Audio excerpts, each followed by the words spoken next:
here's a few things that I truly admire her and her characters. The first thing that comes to mind, as we've all already heard, her smile. She always had a smile on her face, no matter where she's at. She would warm up this room, and she would warm up your hearts. And her positive attitude. We have never, ever heard Grandma complain about anything. People, sometimes you hear people say, old people are hard to take care of and hard to please. And all I can say to that is, you've never met my grandma. She is one of the easiest going person. She never sweated any of the small things. Everything you did, she appreciates. She always wrote a thank you note, even to this day. She hand wrote every note. Every time you give her something, you would get a thank you note in the mail. And not just to outsiders, in the family as well. And it's amazing that even to this day, her spelling and grammar are still all correct. And then another thing that I admire is her determination and strength. Grandma never asked for help, and probably sometimes to a fault.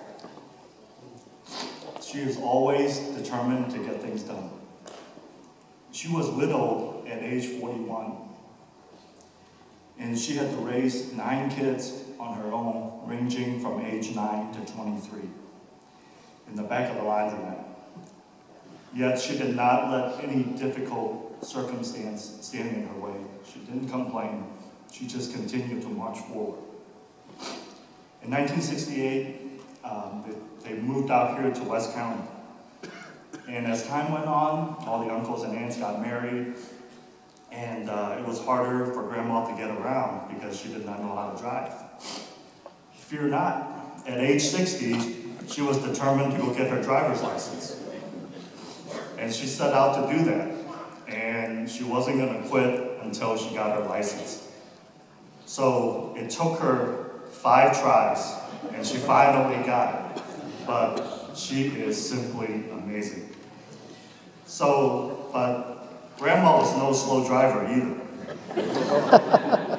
She puts the car in drive, steps on the gas, and she just goes. I remember that when Mom rode with her and then she came back the first time, she goes, "Help, is there a second seat belt in the car?" As some of you might remember, Grandma had that blue Chevy Chevette. That was her first car. But she drove that Chevette like she was driving a Corvette. And sometimes she can even make me seem like a slow driver. And then her love for God. She has always been an active member here at CGC.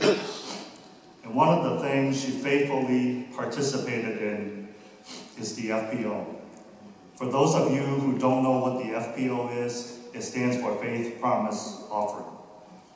It is over and above the regular tithe. It is a pledge between you and God that through faith, God will provide, and that money is used to support missionaries. Grandma always had a garden in her backyard, and the vegetables she sold, the proceeds went to fulfill her FPO pledge. Grandma had everything you can think of. She had the winter melon, bitter melon, gai choy, bok choy, you name it, she had it. Her garden was abundant every year.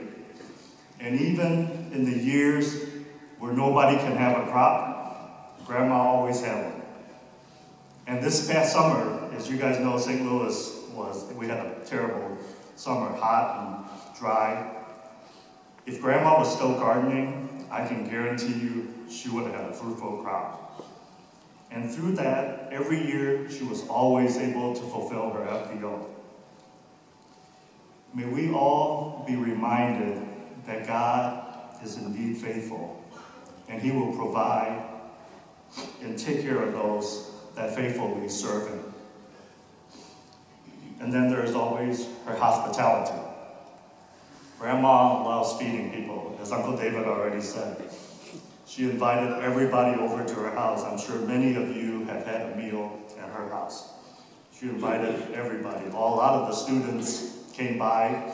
I'm sure back then all the potential son-in-laws were among them that were at Grandma's house. Although at that time, I'm not sure if the potential son-in-laws were more interested in Grandma's food or Grandma's daughters. But she always enjoyed doing that. And she wanted everyone to feel welcome at her house. And she had a heart for that. And you can't talk about Grandma without thinking about how hard she worked. That's all she did. If you guys had an opportunity to read her questionnaire with LILLIE'S posted on that back wall outside in the fellowship hall, all she really remembered doing was working. She worked hard so she can provide a better life for our parents, who in turn can provide a better life for us, so we in turn can provide a better life for our children. Thank you, Grandma. I can't imagine if Grandma didn't work hard, I don't know where we would be today. She never complained, she did it cheerfully, and took care of everyone. And of course, we can't mention Grandma without talking about being frugal. Grandma has always been very frugal on herself, yet she was very generous to others. She only bought stuff when it was on sale, and with a coupon, and sometimes with a rebate. So, a lot of times by the time she's get done, sometimes the manufacturer owes her money. And one time my mom asked me where I got such a great bargain, and my reply was, I'm LILLIE''s grandson. I learned from the best. And free was always her favorite vocabulary. When you look at the Webster Dictionary, and you look under the word free, you can find her name and picture in there.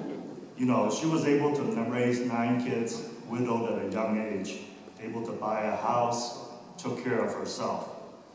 For someone who never had a formal education or had a job paying above minimum wage, that is just simply amazing.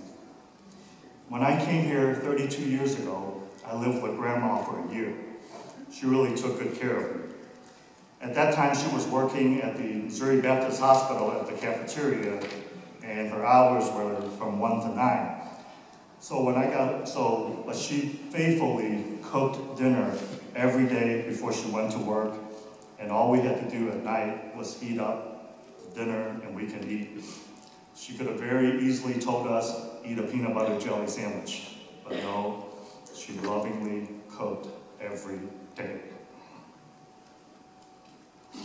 And for me, it really helped because coming from Hong Kong, you're used to eating good, especially when you're a Cheung. Back then, some 32 years ago, there was really no good Chinese restaurants or anything here. So a great home-cooked meal was really good. And I looked forward to when she was coming home at night because she always brought back some desserts from the cafeteria. So I was always hoping that there was enough to go around, because if there wasn't, then Uncle Gene and I would have to do rock, paper, scissors to see who would get the piece of dessert. Grandma always enjoyed a good time with her family. She was a dedicated mother, a loving grandmother, and an awesome great-grandmother. As we all know, she loved to eat, especially dessert. So after each meal, even when she says she's full, when the dessert comes, we all know her eyes just pops wide open. And she says she wants some. And you say, Grandma, I thought you were full. Well, but I still have just a little bit of room here just for the dessert. And that sweet, innocent voice of her just makes you laugh and smile. And Grandma also, you know, some of you know she walks around with that walker. And she can grab food so fast and stuff it in the walker. It's simply amazing. And even last week, as we were at LILLIE'S, cleaning out her room and packing up the walker, as soon as we opened up that walker, We found bags of Ruffalo chips in there. All we can do is laugh and just say, that is so Grandma. Grandma leaves behind a great legacy. She has given us a great example to follow. Her love for God, for her family, and her services to others. She was truly a remarkable woman, and we have all been so blessed to have her in our lives for a very long time. Even though we are saddened by her passing away, we are comforted knowing that she is now in a better place. She is in heaven with God and with Uncle Gene, Uncle Richard, and Auntie Carol. How sweet is that? Grandma, we love you, and we're going to miss you.